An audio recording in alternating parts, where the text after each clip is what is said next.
gerejaku, terang bagi gereja. Sekali lagi, terang bagi keluargaku, terang bagi keluargaku.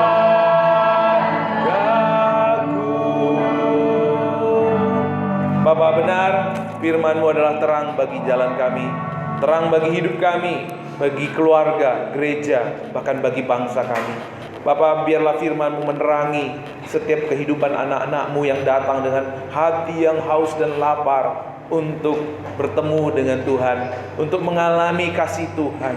Hamba-Mu terbatas, tapi kuasa Tuhan tidak terbatas untuk berbicara kepada kami semua. Mari Tuhan, Roh Kudus-Mu melawat kami, Roh Kudus-Mu bekerja di antara kami, sehingga lewat firman-Mu hari ini Bapa, tidak ada pulang dengan hati yang sama, tapi kami pulang dengan hati yang baru, kekuatan yang baru, urapan yang baru. Karena lewat kebenaran firman-Mu Bapa, kami disembuhkan, dipulihkan, dan dibangkitkan. Berbicaralah Bapa, kami tolak segala kuasa yang mencoba mencuri kebenaran firman-Mu, dan biar Roh Kudus-Mu saja leluasa bekerja di tengah-tengah kami. Di dalam nama Yesus, Bapak Ibu yang siap mendengar firman Tuhan, bersama saya katakan amin. Silakan duduk. Salam.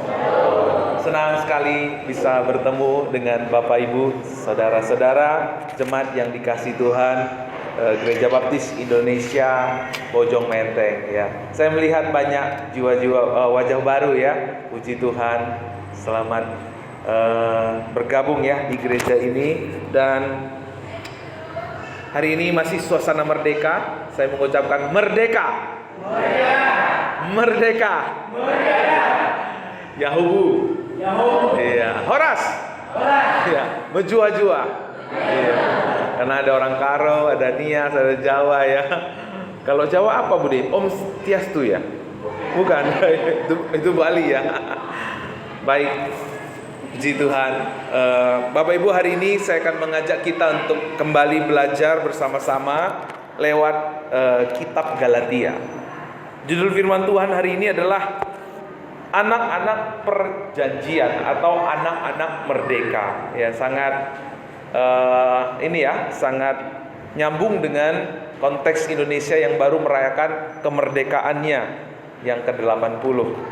Nah, hari ini kita mendengar dan melihat dan menyaksikan betapa luar biasa pendemo ya, brutal ya.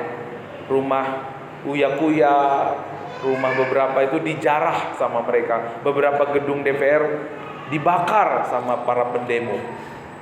Menuntut ketidakadilan yang sedang terjadi di Indonesia. Ini mirip tapi lebih parah di tahun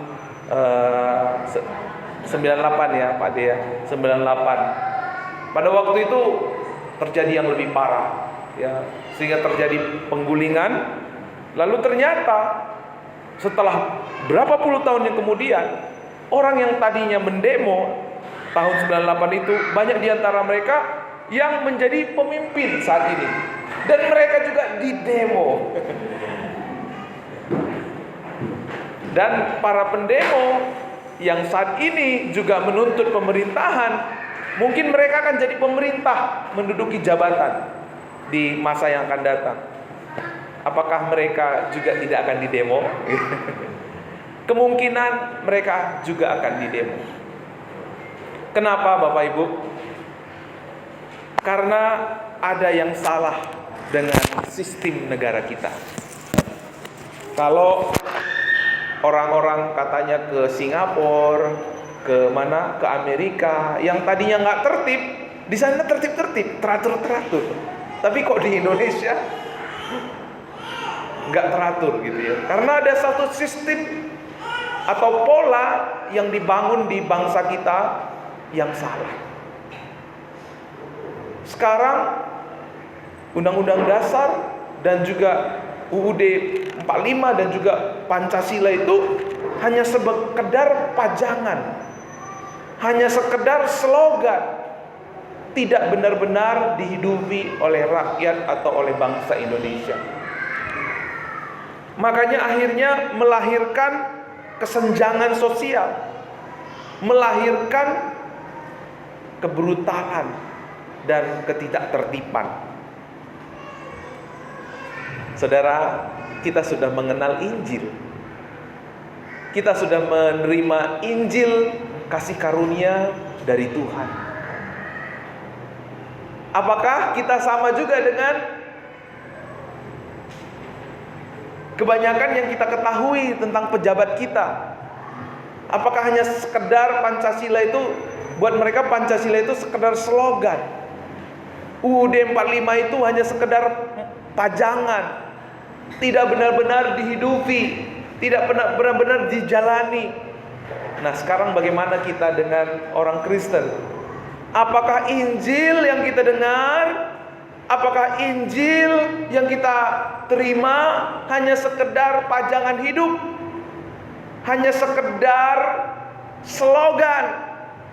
Hanya sekedar aksesoris di dalam kehidupan kita? Saya pernah, Bapak Ibu, bahkan sering sekali saya tanpa ketidaksadaran melayani, berdoa, berbuat baik, beribadah, tapi tanpa Injil. Bapak Ibu tahu melayani tanpa Injil? Saya berpikir lewat pelayanan saya akan menolong Tuhan. Lewat apa yang saya lakukan untuk membantu Tuhan. Saya bertanya kepada Bapak Ibu jemaat di tempat ini, apakah Tuhan butuh bantuan kita? Apakah Tuhan butuh pertolongan kita? Itulah saya dulu, tapi mungkin jemaat Bojong Menteng tidak ada seperti saya, yang berpikir dengan cara saya, dengan kekuatan saya, dengan usaha saya, maka saya akan menolong Tuhan. Bahkan saya akan menerima berkat dari Tuhan. Bahkan saya akan diberkati oleh Tuhan. Nah, ketika saya melayani dengan cara sedemikian, beribadah dengan cara demikian, sebenarnya saya hanya sekedar pelayan agama. Saya hanya sekedar orang yang beragama. Makanya kekuatan Injil tidak nyata. Padahal Paulus berkata, Injil adalah kekuatan Allah yang menyelamatkan orang percaya.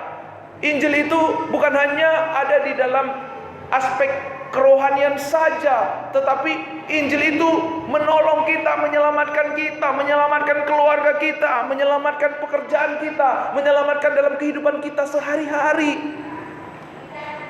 Tapi ketika saya melayani Tuhan saya merasa saya melayani Tuhan, tapi yang terjadi Bapak Ibu, saya menjadi orang yang capek, letih, lesu.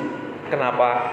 Karena Injil hanya sekedar slogan buat saya, aksesoris, hanya sekedar pajangan. Bapak Ibu, saudara yang dikasihi Tuhan, Injil itu bukan sekedar slogan pajangan saja, tapi Injil itu adalah pola hidup kita.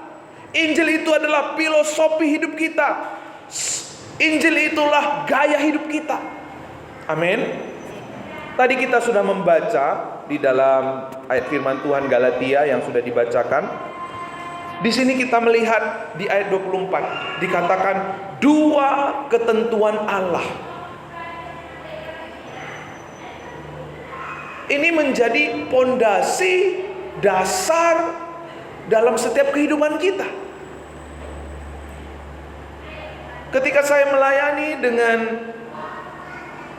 kekuatan diri saya sendiri, maka apa? Pelayanan saya itu dari saya, maksud dan tujuan dari saya, caranya dari saya, kekuatannya dari saya. Maka waktu saya melayani dengan cara demikian, yang terjadi adalah capek, letih, lesu. Bahkan tidak jarang kita ketemu dengan banyak orang Kristen gak mau melayani lagi. Kenapa? Dia kecewa sama Tuhan. Bahkan banyak orang Kristen yang melayani pada akhirnya kalau dia gak kecewa, dia membuat orang kecewa, dia membuat orang mundur, gitu ya. Itu kita sebenarnya kalau melayani Tuhan dengan kekuatan dari kita, maksud dari kita, tujuan dari kita, cara dari kita.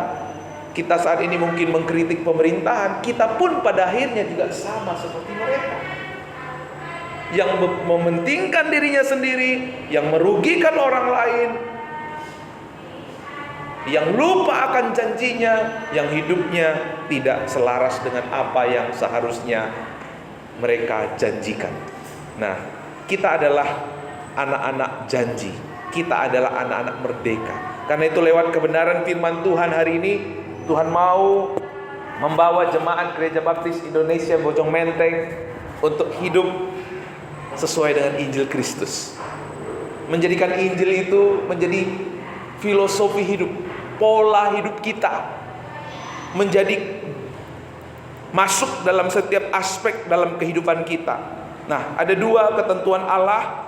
Kalau Bapak Ibu tadi baca di sini ada disampaikan tentang hamba perempuan, yaitu Hagar. Lalu yang kedua ada disampaikan tentang hamba perempuan merdeka, yaitu Sarah. Sarah itu digambarkan, Hagar itu digambarkan seperti Gunung Sinai. Kenapa Gunung Sinai? Nanti kita belajar. Sedangkan Sarah itu digambarkan seperti Gunung Sion. Digambarkan juga Sarah itu seperti Yerusalem duniawi, sedangkan Sarah adalah Yerusalem sorgawi. Ya, Hagar itu digambarkan seperti dia adalah ibu Ismail. Ismail itu berbicara tentang daging, itu hamba, perhambaan. Ishak itu berbicara tentang janji Allah, ya, anak-anak janji. Ia adalah ahli waris, ya. Nah, jadi Hagar itu juga melambangkan hukum Taurat. Sedangkan perempuan merdeka itu Sarah digambarkan seperti perjanjian baru, ya, hukum kasih. Waktu hukum Taurat diberikan, 3.000 orang meninggal.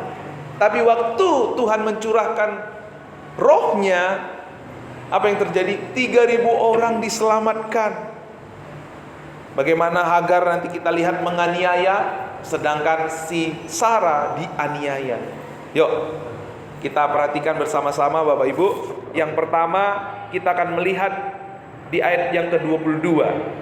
Tuhan menyampaikan kepada umat Galatia tentang dua dasar atau motivasi hidup. Ayat 22 saya bacakan. Bukankah ada tertulis bahwa Abraham mempunyai 2 anak, seorang dari perempuan yang menjadi hambanya dan seorang dari perempuan yang merdeka. Nah, ada 2 dasar hidup di sini. Dasar hidup yang pertama itu berbicara tentang Hagar. Dasar hidup yang kedua berbicara tentang Sarah. Sarah ini adalah perempuan merdeka. Hagar adalah perempuan hamba, budak. Nah, ketika kita melihat kehidupan Hagar, Hagar itu adalah hambanya Sarah, ya. Maka pada waktu Sarah tidak bisa mengandung, maka ia menyuruh Hagar untuk menikah, kawin dengan suaminya. Nah, di sini kita melihat Bapak Ibu, Hagar itu adalah hamba, Sarah adalah tuan atau orang merdeka. Apa yang identik dengan hamba? Hamba itu adalah budak, selalu bekerja karena apa Bapak Ibu? Takut.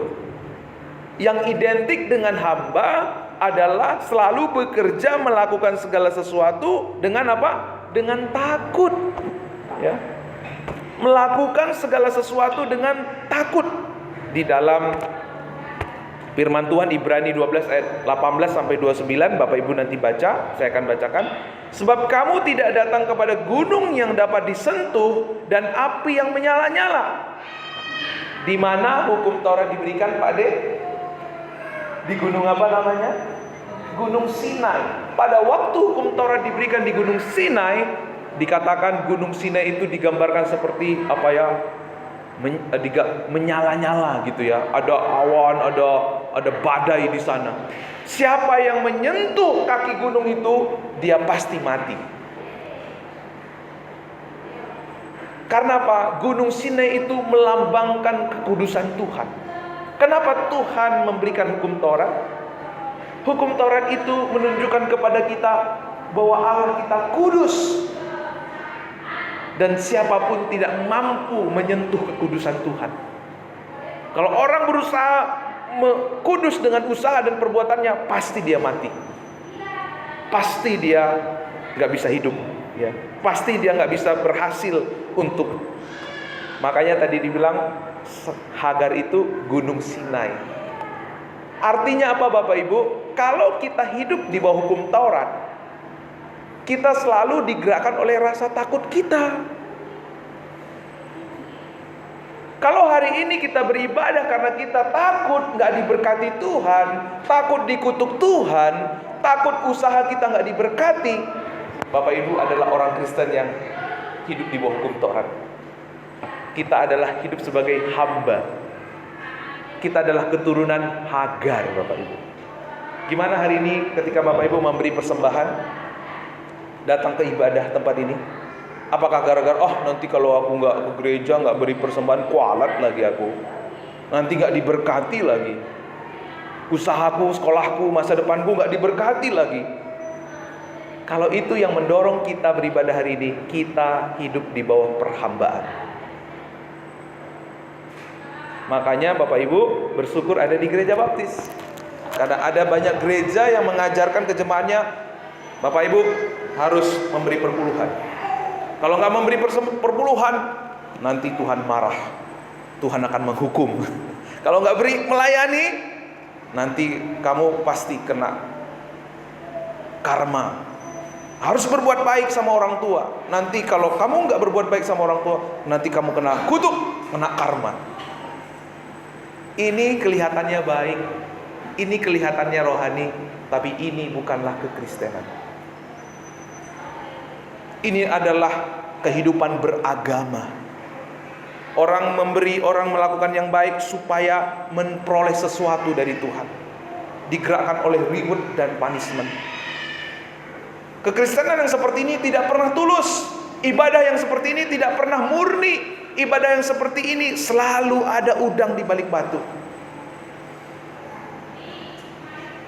Ibadah yang seperti ini bukanlah kehidupan Injil. Amin.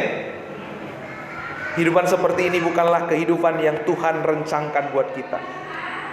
Melakukan sesuatu dengan terpaksa dan ketakutan adalah tanda bahwa itu bukan berasal dari hati. Itulah perbudakan. Apa beda budak dengan hamba? Budak dengan orang merdeka? Budak itu selalu melakukan sesuatu dengan ketakutan. Takut gak diberkati, takut dihukum. Sebenarnya waktu ada seorang anak, dia melakukan apa yang dibilang sama bapaknya. Nah, nanti kamu di rumah ngepel ya. Kalau nggak ngepel, nanti bapak nggak kasih jajan, gitu ya. Lalu anaknya itu ngepel dengan satu konsep dalam pikirannya, aku ngepel, nanti habis ini jajan mie gacoan gitu. Kira-kira anak itu mengerjakannya dengan tulus atau dengan tidak tulus? Dengan tidak tulus. Ia melakukannya karena ingin mendapatkan sesuatu. Ketika bapaknya tidak bisa membelikan sesuatu, aku nggak maulah ngepel, aku nggak maulah nyapu, nggak dibeliin. Nah, karena apa? Dia tidak melakukannya dari hati. Makanya orang beragama hidupnya tidak transparan. Di gereja bisa rohani, di luar bisa rohana, gitu kan? Kenapa? Karena ia hidup beragama. Nah, saya berdoa Bapak Ibu, waktu Bapak Ibu mendengar firman dimanapun berada, mungkin di YouTube atau di mana gitu ya, harus bisa membedakan mana khotbah yang berdasarkan Injil dan mana khotbah yang berdasarkan agama. Karena sampai hari ini banyak khotbah yang kita bisa dengar yang mengancam, khotbah yang mengiming-imingkan, ayo melayani seperti saya ini diberkati. Kalau kalian melayani juga akan diberkati oleh Tuhan. Nah, Ini adalah gereja yang digerakkan oleh reward dan punishment. Bukan gereja, bukan khotbah yang berdasarkan Injil Yesus Kristus. Injil Yesus Kristus akan selalu mengarahkan kita kepada hati, kepada kerelaan. Bukan digerakkan oleh ketakutan, tetapi digerakkan oleh kasih. Colek samping kiri dan kanannya. Kita bukan lagi digerakkan oleh ketakutan, tapi kita digerakkan oleh kasih, gitu ya. Amin. Oleh kasih. Karena apa? Karena Tuhan terlebih dahulu sudah mengasihi kita. Tadi ya, nyambung di kitab Ibrani 12 saya baca. Tetapi kamu sudah datang ke Bukit Sion, ke kota Allah yang hidup, Yerusalem sorgawi, dan kepada beribu-beribu malaikat, satu kumpulan yang meriah, dan kepada jemaat yang anak-anak sulung, namanya terdaftar di kerajaan sorga. Kita bukanlah hamba, tetapi kita adalah anak-anak janji. Kita sudah datang ke Gunung Sion. Di Gunung Sion itu kita menerima kemurahan Tuhan, melihat janji Tuhan digenapi. Kita melakukan ibadah bukan supaya diberkati, bukan supaya diselamatkan, tetapi karena kita sudah diselamatkan. Amin. Kita sudah diberkati, kita sudah diselamatkan, kita sudah ditebus, kita sudah diterima menjadi anak-anaknya. Itulah saudara dan saya. Kalau hari ini kita memberi, berbuat baik kepada orang lain, bukan supaya dia juga berbuat baik sama kita, bukan supaya Tuhan memberi lebih banyak lagi sama kita. Kita sudah diberkati, kita sudah diberi Tuhan segalanya. Dia sudah memberikan anaknya yang tunggal. Anaknya yang tunggal itulah segalanya. Siapa yang terpenting buat Bapak Ibu? Yang terpenting adalah anak kita, betul? Bapa memberikan anaknya, Ia memberikan segalanya buat kita. Apalagi yang kurang? Berkat mana lagi yang kita bisa dustai, yang lebih besar daripada anaknya? Tidak ada berkat yang lebih besar dari itu. Kalau berkat yang terbesar Tuhan sudah berikan, Dia sudah jamin, Dia juga akan, apalagi berkat-berkat yang tidak lebih besar daripada anaknya. Tuhan sudah menjaminnya. Makanya waktu Dia mati di atas kayu salib, Dia berkata apa? Sudah, Ia sudah mengerjakan, Ia sudah menyediakan semua yang kita perlukan di dalam hidup. Sehingga kalau kita mulai melayani hari ini, bukan melayani, memberi, beribadah dengan karena takut, tapi karena hati yang mengasihi Tuhan. Amin. Injil mengajarkan orang percaya melakukan segala sesuatu bukan dengan terpaksa, melainkan dengan kesadaran bahwa Allah telah mengasihi kita terlebih dahulu.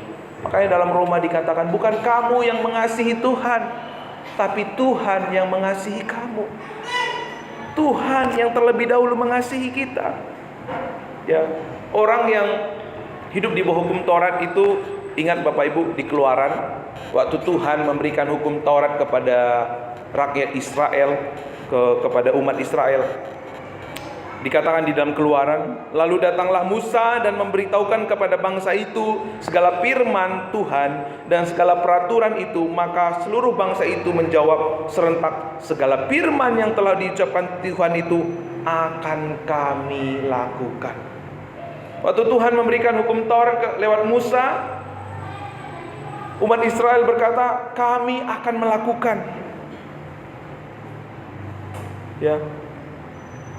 Mendekatlah engkau dan dengarkanlah segala yang difirmankan Tuhan Allah kita, dan engkaulah yang mengatakan kepada kami segala yang difirmankan kepadamu oleh Tuhan Allah kita, maka kami akan mendengar dan melakukannya.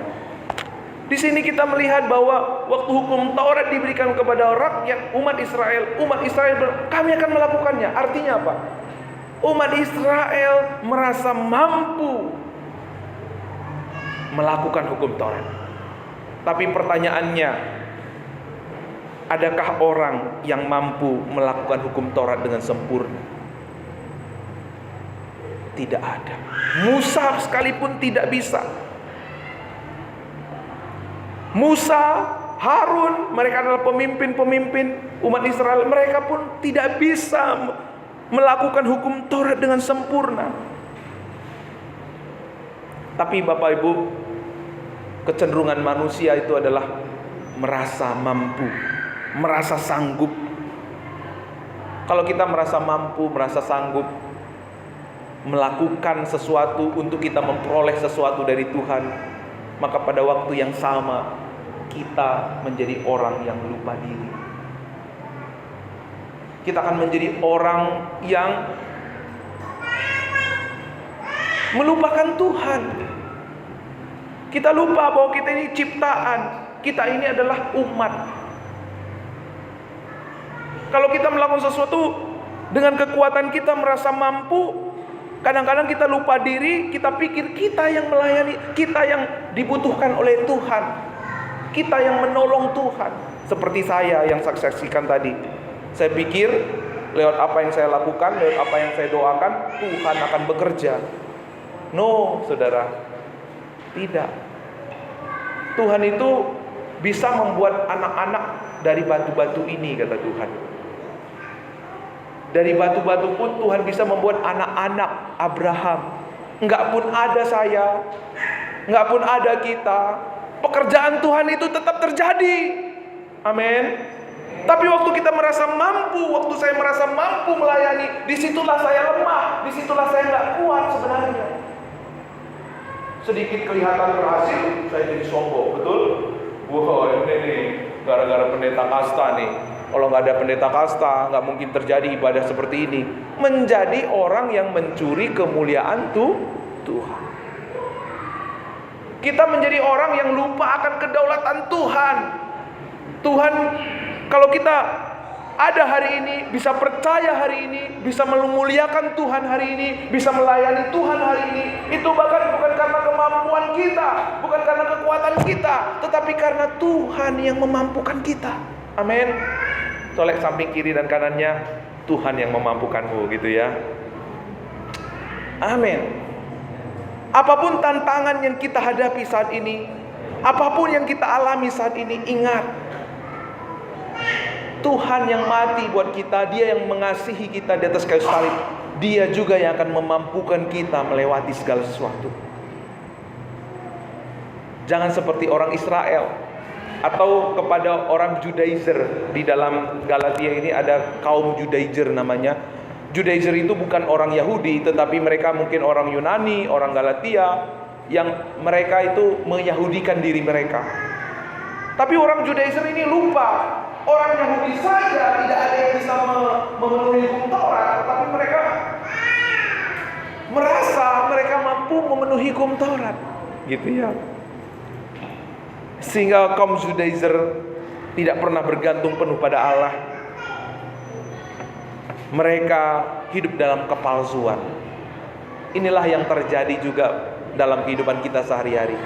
Ketika kita merasa mampu lewat ketaatan saya, lewat kebaikan saya, Tuhan akan memberkati saya, kita sebenarnya menjadi orang yang lupa diri. Kita sebenarnya nggak bisa melakukan apa-apa. Kita sebenarnya orang yang tidak mengakui kedaulatan Tuhan dalam hidup kita. Maka pelayanan yang seperti ini tidak ada kuasanya. Maka pemberian yang seperti ini tidak ada kuasanya. Maka kehidupan seperti ini tidak ada kuasanya. Buat orang-orang seperti ini adalah Injil itu hanya sekedar pajangan, hanya sekedar slogan, tidak pernah masuk dalam kehidupan mereka. Maka orang-orang seperti ini tidak pernah bisa bergantung pada Allah. Orang-orang seperti ini tidak akan pernah merasakan kekuatan Injil itu nyata di dalam kehidupannya. Saudara, kalau kita diingatkan Tuhan hari ini adalah anak-anak janji, kita ini adalah anak-anak merdeka. Berarti apa? Kita bergantung kepada Tuhan.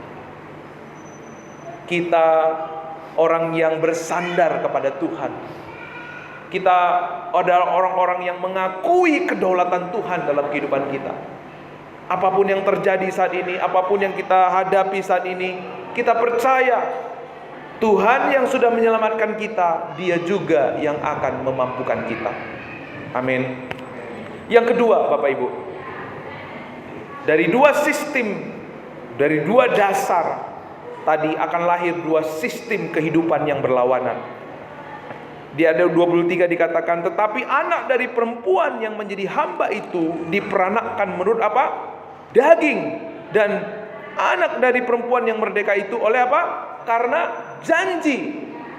Hagar melahirkan anak-anak yang diperanakkan menurut daging. Sedangkan Sarah melahirkan anak-anak yang dilahirkan menurut apa?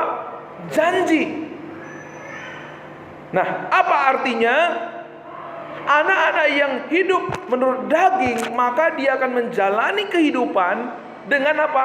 Dengan daging juga. Cara, pikiran, kehendak, inisiatif, semua berasal daripada manusia.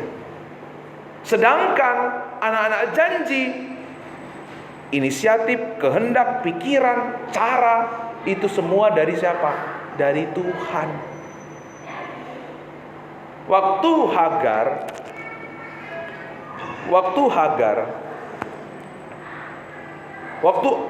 Abraham berkata kepada Hagar di Kejadian 15, Bapak Ibu nanti bisa baca. Abraham bilang gini sama Hagar, engkau tidak memberi sama Sarah, engkau tidak memberikan kepadaku keturunan sehingga seorang hambaku nanti menjadi ahli warisku. Tetapi ayat yang keempat, datanglah firman Tuhan kepadanya demikian, orang ini tidak akan menjadi ahli warismu, melainkan anak kandungmu dialah akan menjadi ahli warismu. Waktu Abraham berdoa sama Tuhan, Tuhan kau tidak memberikan keturunan kepadaku, gimana ini? Lalu Tuhan jawab, orang ini tidak akan menjadi ahli warismu, melainkan anak kandungmu dialah akan menjadi ahli warismu. Lalu Sarai berkata kepada Abraham, engkau tahu Tuhan tidak memberi aku melahirkan anak. Karena itu baiklah hampiri hambaku itu, mungkin oleh dialah aku dapat memperoleh seorang anak. Dan Abraham mendengar perkataan Sarai. Abraham sudah usia 100 tahun. Istrinya juga sudah mati haid. Secara manusia, secara pikiran, secara manusia dan pikiran manusia, mereka tidak mungkin punya anak lagi. Abraham juga merasa tidak mungkin kalau dia akan punya anak lagi. Karena itu Sarah membawa pikirannya, udah nikahinlah si Hagar. Nikahin Hagar supaya aku punya anak. Padahal Tuhan bilang, aku akan memberikan anak lewat Sarai. Itu adalah pikiran Allah, itu adalah maksud Allah. Tetapi Bapak Ibu, Abraham lebih memilih pikiran yang disampaikan oleh Sarah, istrinya. Nah, akhirnya mengandunglah Sarah, mengandunglah Hagar, disitulah lahir Ismail. Galatia 4 ayat 23 tadi dikatakan, tetapi anak dari perempuan yang menjadi hamba itu diperanakkan menurut Kenapa dikatakan daging, Bapak Ibu? Karena apa? Karena pikiran caranya dari manusia. Hagar melahirkan Ismail dilakukan menurut daging atau mencari jalan keluar melalui hikmat manusia. Setiap kali kita melakukan segala sesuatu berdasarkan pikiran kita, berdasarkan keinginan kita, berdasarkan maksud kita, sebenarnya kita hidup di dalam daging.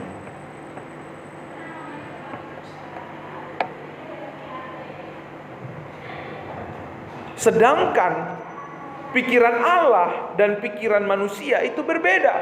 Hikmat Allah dan hikmat manusia itu berbeda. Nah, jadi dengar baik Bapak Ibu, pola manusia berdosa, berinisiatif mencari jalan keluar dengan hikmat yang telah mengalami kerusakan total. Sedangkan orang yang berinjil atau hidup dengan sistem Injil, Allah Kudus yang berinisiatif memberi kita jalan keluar bagi manusia berdosa. Dua hal yang berbeda. Jadi ini memang agak berat ya Bapak Ibu. Saya juga mempersiapkan khotbah ini luar biasa. Ini jarang dikhotbahkan memang. Makanya untuk nangkap itu perlu ekstra. Jadi begini, kenapa dikatakan dua sistem? Sistem si Sarah adalah sistem hidup dengan inisiatif cara dari Tuhan. Sedangkan Hagar, pola Hagar, kita hidup dengan apa? Pemikiran, rencana, maksud dari cara dari manusia. Gitu. Jadi segala sesuatu yang kita lakukan bukan berasal dari pikiran Allah, bukan berasal dari cara Allah, itu adalah kedagingan. Dan kalau kita mau jujur, kita lebih senang menggunakan cara kita sendiri. Kita lebih senang mencari cara yang praktis ketimbang caranya Tuhan. Ya, kita lebih memilih menggunakan hikmat dan logika kita daripada bergantung kepada Tuhan. Nah, ini menjadi masalahnya. Ya. Jadi, kalau kita mau tidak hidup dalam perhambaan, maka kita harus hidup dalam pola Injil. Pola Injil itu selalu mencari apa yang Tuhan mau dan bagaimana kita mengerjakan. Nah, hari ini mungkin Bapak Ibu mengalami persoalan di keluarga. Mungkin itu tentang anak, suami, tentang istri. Kita diperhadapkan dua pola dalam menghadapi masalah ini. Apakah kita melakukannya berdasarkan daging atau berdasarkan roh? Apakah kita akan menghadapinya dengan pola Injil atau pola hidup manusia? Mana kita akan pilih? Kalau kita memilih pola Injil, selalu akan kita mencari Tuhan, apa maksudmu lewat pergumulan kami? Tuhan, apa yang Tuhan mau kami lakukan lewat persoalan ini? Saat ini gereja kita, gereja Bapak Ibu di tempat ini bergumul untuk gembala sidang. Bagaimana kita juga melibatkan Tuhan dalam menemukan gembala sidang.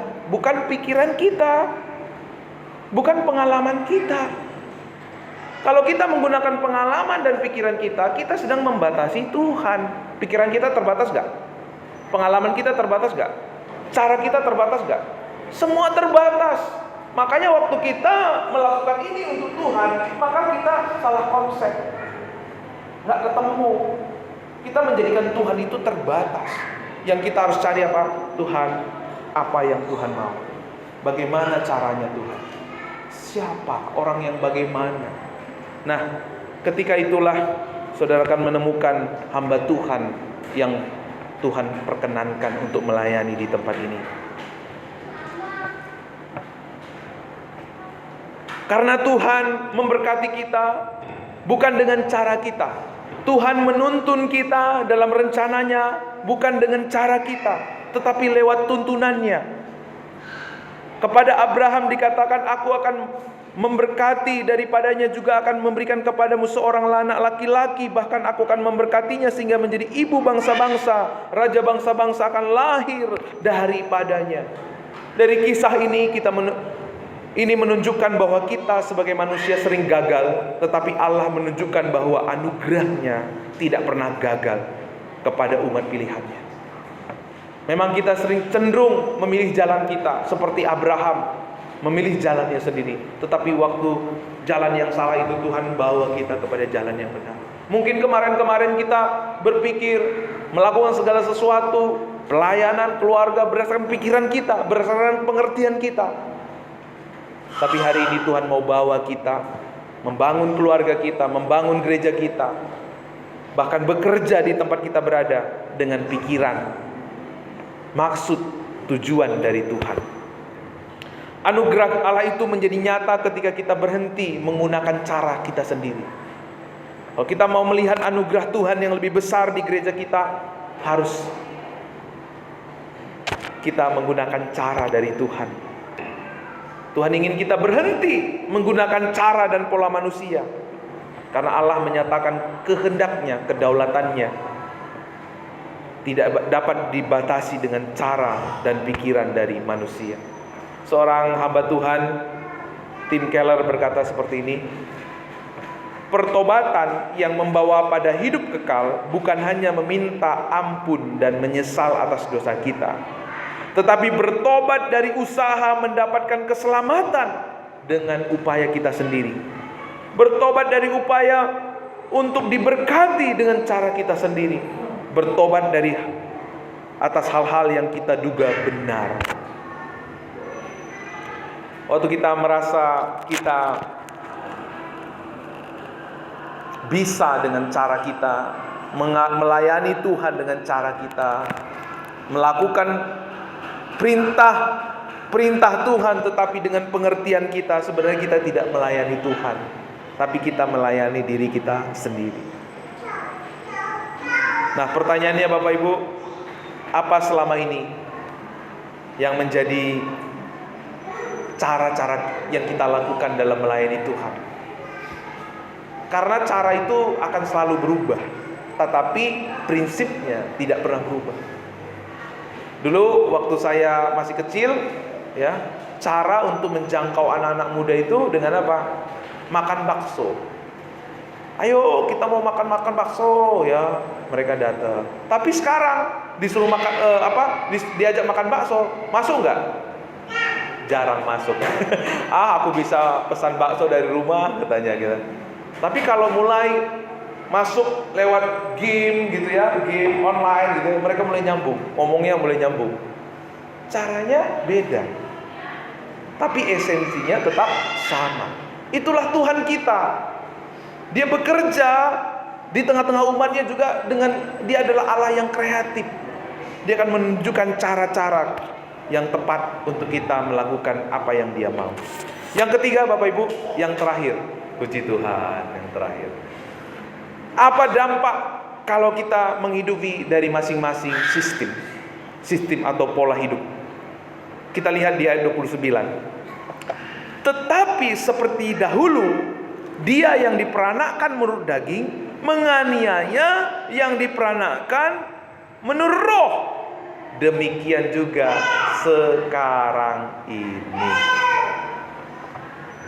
Apa dampak akibat orang yang hidup menurut daging, orang yang hidup berdasarkan hukum Taurat, dan orang yang hidup berdasarkan roh dan hidup sebagai anak-anak janji? Lihat, siapa yang menganiaya Sarah? Hagar, ya kan? Hagar yang di ayat yang di Kejadian saya baca, Kejadian 16 ayat 4 sampai 5. Abraham menghampiri Hagar, lalu mengandunglah perempuan itu. Ketika Hagar tahu bahwa ia mengandung, maka ia memandang rendah akan nyonya itu. Lalu berkatalah Sarah kepada Abraham, penghinaan yang kuderita ini adalah tanggung jawabmu. Akulah yang memberikan hambaku kepada pangkuanmu. Tetapi baru saja ia tahu bahwa ia mengandung, ia memandang rendah akan aku. Tuhan kiranya menjadi hakim antara aku dan engkau. Lihat, dampak dari kehidupan kedua ini kita bisa lihat di Kejadian. Dampak yang terjadi ketika Abraham tidak hidup berdasarkan janji Tuhan, tetapi dia hidup berdasarkan pengertiannya, berdasarkan caranya. Si Sarah tersakiti. Akhirnya Abraham juga tersakiti. Gara-gara kau Abraham, aku diperlakukan seperti ini. Terjadi kekacauan. Kenapa saat ini terjadi kekacauan? Karena kehidupan dunia penuh dengan daging. Daging itu sifatnya sementara. Daging itu sifatnya gak bertahan lama. Daging itu pada akhirnya mengundang ulat-ulat. Lama-lama kemudian mengundang penyakit. Itulah yang terjadi kalau kita menghidup berdasarkan pola dunia, berdasarkan cara dunia, berdasarkan pikiran manusia, akan membawa kita kepada kehidupan yang kacau. Kenapa DPR kita, kenapa hari ini Indonesia banyak terjadi demo? Yaitu terjadi kesenjangan. Karena semua terjadi karena apa? Pikiran, kehendak, tujuan, cara dari manusia. Di gereja juga seperti itu. Kalau di gereja yang dikerjakan adalah cara, tujuan, pikiran dari manusia, pasti akan terjadi kekacauan. Tapi di gereja Baptis Bojong Menteng penuh dengan damai sejahtera. Amin. Puji Tuhan. Ya. Lihat Bapak Ibu, Hagar tersakiti. Siapa yang biasanya menyakiti? Orang yang hidup menurut daging selalu menyakiti anak-anak yang merdeka. Lihat nanti kalau kita lihat bagaimana Ismail menyakiti siapa? Menyakiti siapa? Ishak. Menyakiti Ishak. Waktu main-main ya, dia menyakiti Ishak. Apa tandanya Bapak Ibu hidup di bawah janji Tuhan, di bawah kasih karunia Tuhan?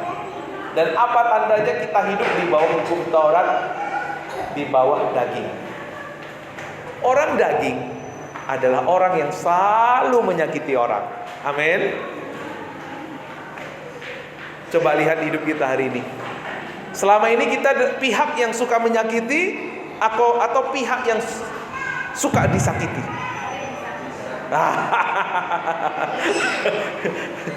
Tapi itu tandanya kita hidup di bawah kasih karunia Tuhan. Orang yang hidup di bawah kasih karunia Tuhan, dia tidak kuat untuk melawan. Dia tidak kekuatan untuk membalas, itu nggak ada lagi gitu ya. Tapi orang yang hidup di bawah daging, aku hajar ini gitu ya. Nah, dampak dari sistem ini adalah Bapak Ibu suka menganiaya, menghakimi, kecewa. Maka dari pola hidup, dari sistem hidup yang lahir dari perhambaan itu, orang-orangnya akan suka menghakimi. Nah, maka kekristenan yang dilahirkan oleh sistem dari Hagar ini akan melahirkan dua golongan. Kalau Bapak Ibu nanti baca di pasal 4 Pak De, itu ada dua golongan di sana. Golongan yang pertama itu namanya adalah golongan Yakobus. Yakobus itu adalah golongan yang suka menghakimi. Gak boleh ini, gak boleh itu. Awas ya. Pokoknya, nah itu golongan Yakobus. Selalu suka menghakimi, menjudge, mendiskreditkan orang. Tapi ada satu golongan lagi, itu namanya golongan Barnabas. Golongan Barnabas itu tipikalnya gini, nggak apa-apalah, nanti kalau aku tegur dia marah sama aku, ya udah, aku nggak usah tegur, biarin aja. Ini namanya golongan Barnabas, suka membiarkan. Nah, kalau bahasa sekarang ekstrem kiri dan ekstrem kanan. Ekstrem kanan Yakobus, ekstrem kiri itu Barnabas. Dua ini sama-sama nggak baik, Bapak Ibu. Dua-dua ini pada akhirnya akan merusak. Dua-dua sistem ini akan, makanya Bapak Ibu, waktu hukum Taurat diberikan di Gunung Sinai, Bapak Ibu tahu berapa orang yang mati? 3.000 orang mati. Itu menunjukkan bahwa kita nggak mampu hidup. Sistem dasar hidup seperti ini akan membawa kematian. Gereja kalau hidup dengan sistem hukum Taurat, hidup sebagai hamba-hamba hukum Taurat, akan melahirkan pertikaian, saling menyerang. Di jemaat Galatia ada dua ekstrem. Ekstrem kanan yaitu golongan Yakobus, dan ekstrem kiri itu golongan Barnabas. Golongan Yakobus suka menghakimi, tapi golongan Barnabas, biarinlah, daripada nanti saya ngomong, saya dibenci, udah mending saya diem. Nah, kalau kita mau jujur Bapak Ibu, kita ada di antara dua ekstrem ini. Atau kadang-kadang kita di ekstrem kanan, kadang-kadang kita ekstrem kiri. Kalau saya jujur, sering saya ekstrem kiri Pak De. Daripada nanti dia nggak gereja, diam-diam gitu kan. Tapi sekarang belajar tetap. Jadi ekstrem kanan, ekstrem kiri itu Pak De suka menghakimi, tapi kalau ada yang salah, ekstrem kiri dim. Tapi ada satu jalan, ada pola yang tidak di ekstrem kiri, tidak di ekstrem kanan. Pola apa namanya?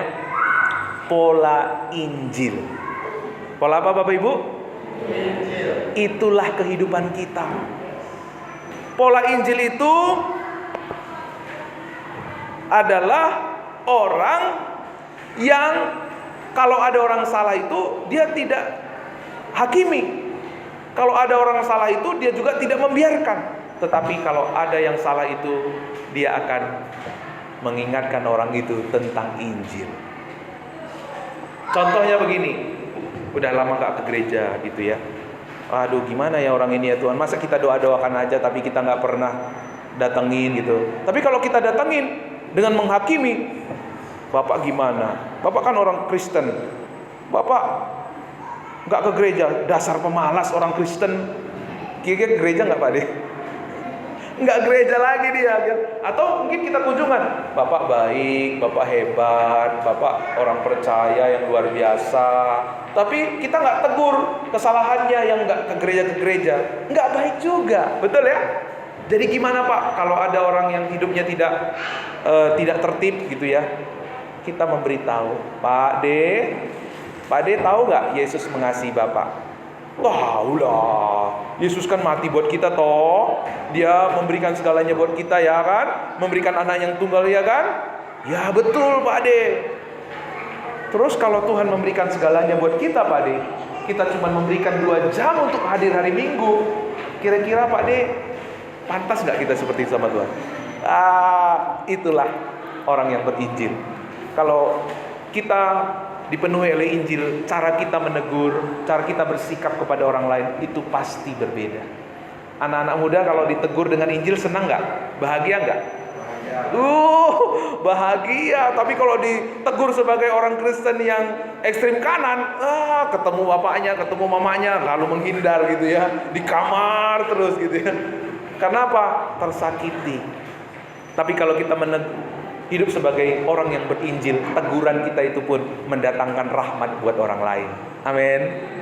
Makanya sekarang saya belajar Pak De, khotbah saya itu tidak lagi pakai ancaman lagi gitu ya, atau pakai penghakiman Bu De, atau pakai iming-iming gitu ya. Ayo memberi supaya diberkati gitu ya. Itu agama. Amin. Mulai sekarang jemaat Gereja Baptis Indonesia Bojong Menteng jangan lagi terkecoh dengan khotbah-khotbah yang tidak menyampaikan Injil Kristus. Kalau ada khotbah yang mengiming-imingkan, ini agama, ini pengajaran agama, singkirkan, jangan dengar. Ada pengajaran-pengajaran yang pakai menakut-nakuti, singkirkan. Ini bukan Injil. Injil itu selalu membawa kita kepada, lihat Bapak Ibu, Injil dari kekristenan adalah keajaiban kelahiran baru melalui karya Roh Kudus yang memberi kemampuan untuk hidup dalam Injil Kristus. Makanya dikatakan di ayat 26, tetapi Yerusalem surgawi adalah perempuan yang merdeka dan ialah ibu kita.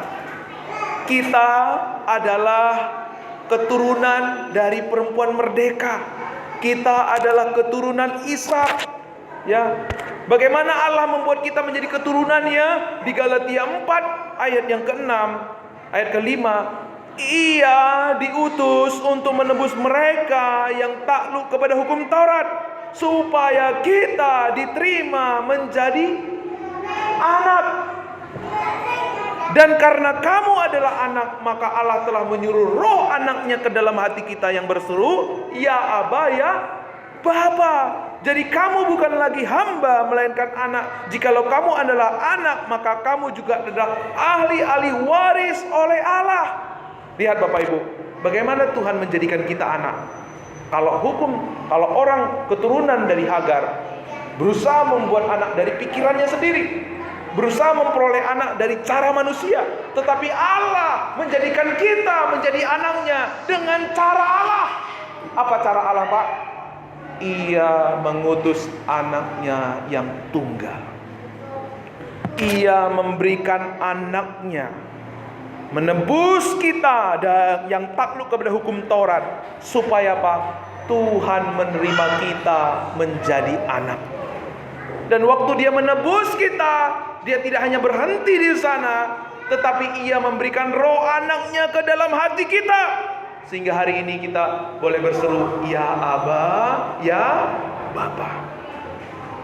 Untuk menjadikan kita anak, Tuhan tidak sekedar memberikan mukjizat. Karena mukjizat tidak pernah bisa mengubah hati. Dulu saya berpikir gereja yang hebat itu adalah gereja yang melakukan mujizat di sana, di sini, di sono, di sini. Ternyata Bapak Ibu lihat, kalau mujizat memang bisa mengubah hati, orang Israel bisa nggak bersekutu sama Tuhan? Mujizat mana yang tidak lebih besar dari apa yang dialami oleh bangsa Israel? Semua mujizat telah dialami oleh bangsa Israel, tapi mujizat tidak pernah mengubah hati mereka. Untuk menjadikan kita anak, Dia juga tidak memberikan berkat-berkat yang seperti yang kita pikirkan. Karena berkat tidak pernah bisa mengubah hidup kita. Berkat apa lagi, mujizat apa lagi yang tidak dialami oleh bangsa Israel? Tetapi semua itu tidak pernah bisa mengubah mereka. Dengar.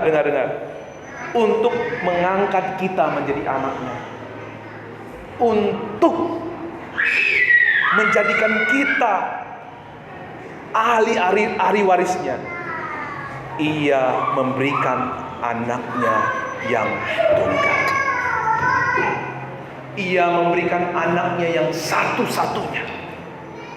Ia memberikan anak yang paling Dia kasihi.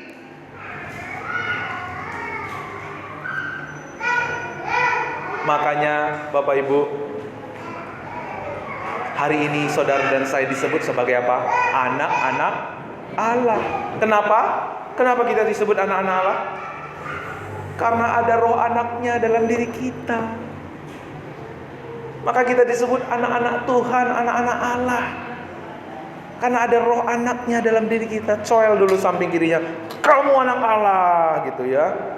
Coel Bapak Ibu boleh. Kamu anak Allah, gitu ya. Amin. Karena ada roh anaknya dalam diri kita. Roh anaknya itu yang selalu mengingatkan kita, kamu sudah dikasihi Tuhan. Bapa sudah memberikan anak satu-satunya dalam hidupmu. Kalau kamu sudah ditebus Tuhan, kalau kamu sudah dikasihi Tuhan, pantas gak kamu hidup dengan cara demikian? Roh Kudus akan selalu mengingatkan kita. Dia adalah roh penghibur, roh yang mengajar kita, roh yang mengingatkan kita tentang segala sesuatu yang Kristus sudah lakukan. Kristus yang rela mengambil rupa sebagai hamba, yang tunduk dan taat dengan sempurna memenuhi tuntutan Taurat, supaya kita yang ada dalam Kristus dimerdekakan dari tuntutan hukum Taurat dan diadopsi menjadi anak Tuhan. Kristus yang rela lahir menjadi manusia sejati dan rela menjalani hidup sebagai manusia namun tidak berdosa, supaya kita yang mati rohani dilahirkan kembali oleh Roh Kudus, dan Roh Kudus memampukan serta mendampingi kita untuk menjalani hidup menjadi serupa seperti Kristus hari demi hari. Lihat Bapak Ibu, Bapa merencanakan, Anak atau Yesus mengerjakan, Roh Kudus mengaplikasikan apa yang sudah direncanakan, apa yang sudah dikerjakan oleh Yesus. Roh Kudus akan bekerja mengaplikasikan Injil Yesus Kristus lewat hidup kita. Sehingga mulai hari ini kita tidak lagi hidup dengan kekuatan kita, kemampuan kita, dengan pengertian kita, tapi kita hidup dengan maksud, tujuan, kekuatan, dan cara yang Tuhan tunjukkan. Karena sampai hari ini Roh Kudus menuntun kita. Roh Kudus sampai hari ini bekerja, mengajar kita, membimbing kita untuk hidup menggenapi rencananya. Roh Kudus mengingatkan dan menyadarkan kita bahwa kalau kita percaya, kalau kita bisa melayani, kalau kita bisa hari ini melakukan pekerjaan Tuhan, bersaksi, itu karena karya Roh Kudus, bukan karena kemampuan kita, bukan karena kehebatan kita. Dia Tuhan sudah memilih kita, Dia Tuhan sudah mengasihi kita, bahkan Dia sudah menyelesaikan segala sesuatu. Tuhan tidak mau kita menjadi orang Kristen yang hanya beragama, datang gereja, melayani untuk diberkati. Kita sudah diberkati, amin. Bukan untuk diselamatkan, Tuhan sudah selamatkan kita. Bahkan bukan supaya Tuhan senang kepada kita. Tuhan sudah senang sama kita. Kalau Dia nggak senang, Dia nggak mungkin datang ke dunia. Oleh itu hari ini, mulai hari ini, mari kita menghidupi Injilnya. Jangan lagi sekadar menjadi slogan atau pajangan, tapi menjadi filosofi gaya hidup kita. Kalau aku melayani hari ini Tuhan, aku melayani sebagai ungkapan syukur. Aku memberi sebagai ungkapan syukur. Aku berdoa sebagai ungkapan syukur karena rahmat-Mu yang menyelamatkanku, yang telah menebus aku. Di sana saudara, kita akan menang atas dosa kesombongan, dosa kemunafikan. Orang yang hidup di bawah hukum Taurat selalu akan digerogoti oleh kesombongan dan kemunafikan. Waktu berhasil mereka sombong, lalu menghakimi orang. Waktu gagal mereka munafik. Kenapa? Kepingin dilihat hebat sama orang, tapi gak mampu. Dibangunlah kemunafikan supaya terlihat mereka baik, terlihat mereka hebat. Tapi semua ini berbicara tentang kepalsuan hidup. Hari ini Tuhan mau mengajak jemaat Gereja Baptis Indonesia Bojong Menteng untuk tetap hidup dalam Injil kasih karunia-Nya yang membuat kita berbeda dari dunia ini. Mari kita tunduk kepala. Mari saat ini kita biarkan Roh Kudus berbicara kepada kita. Mari bersama-sama bertobat dari kecenderungan hati kita yang mengandalkan kekuatan, mengandalkan pengertian, jalan dari diri kita untuk memperoleh sesuatu dari Tuhan. Kita bukanlah anak-anak daging, tapi kita adalah anak-anak janji. Mari kita bertobat. Mungkin selama ini kita bersikap berusaha menolong Tuhan, berpikir kita menolong Tuhan, berpikir apa yang kita lakukan, apa yang kita buat itu akan menolong Tuhan. Mari kita bertobat.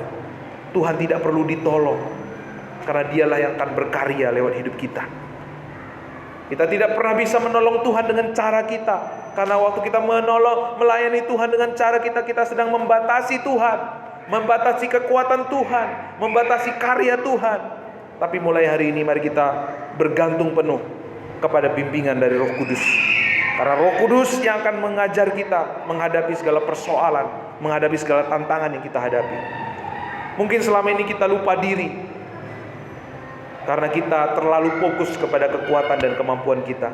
Tapi mulai hari ini mari kita fokus kepada Roh Anaknya yang tinggal dalam diri kita, yang akan membawa kita menggenapi rencananya, yang akan membawa kita berbeda dari dunia ini, yang akan membawa kita untuk hidup dalam damai sejahteranya, untuk hidup menyatakan kemerdekaan Kristus, untuk hidup menyatakan janji Kristus, yang akan membawa kita menang dari hati yang suka menghakimi, hati yang suka mendiskreditkan, hati yang suka menyakiti orang lain. Tapi biar kita menjadi orang-orang yang hidup membawa keselamatan. Sama seperti ketika Tuhan mencurahkan Roh Kudus, di sana 3.000 orang bertobat, dan kita percaya sampai hari ini Roh yang sama bekerja. Kalau Rohnya yang bekerja leluasa dalam hidup kita, kemanapun kita pergi, kita membawa kehidupan, kita membawa berkat-berkat kehidupan di keluarga, di pekerjaan, di lingkungan di mana kita berada. Amin. Amin. Terima kasih Tuhan. Mari Roh Kudus berbicaralah kepada setiap anak-anak-Mu di tempat ini. Kuasa Tuhan, kuasa firman-Mu boleh menjadi bagian kekal dalam diri kami. Sementara Bapak Ibu berdoa, singer akan menaikkan pujian.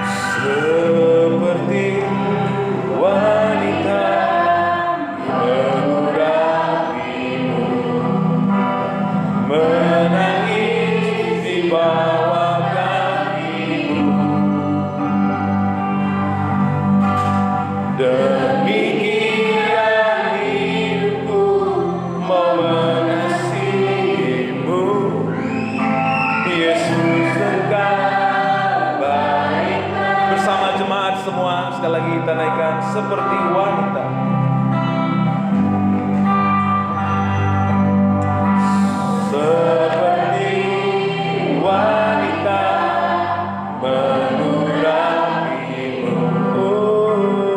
menangis di bawah kakimu.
tetap setia.